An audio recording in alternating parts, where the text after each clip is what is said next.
Saturday, February 15th, 2025. Focus.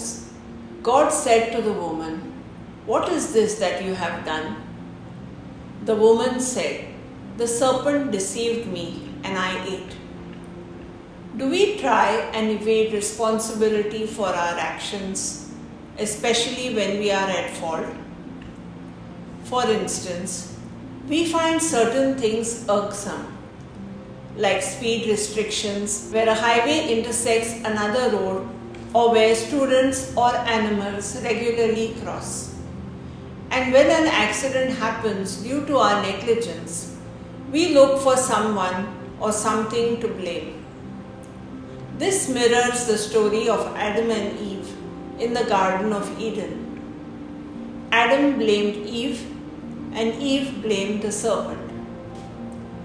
In contrast, the Gospel presents Jesus as a model of compassion and accountability. His attitude resembles what psychologists call a solution-focused approach. When confronted with a ravenous crowd that had been with him 3 days, Jesus did not try and deflect responsibility or send them away.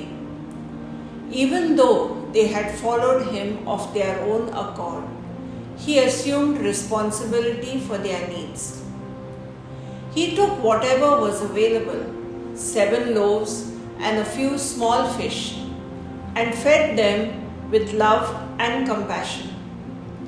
His approach shows us the power of going beyond blame and focusing on solutions. Do we not often get bogged down in problem-focused discussions?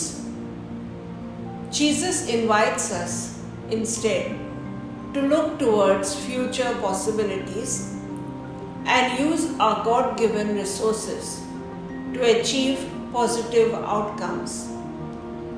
Fruit. With the Lord's help, I will take responsibility for my actions and care for others just as He does.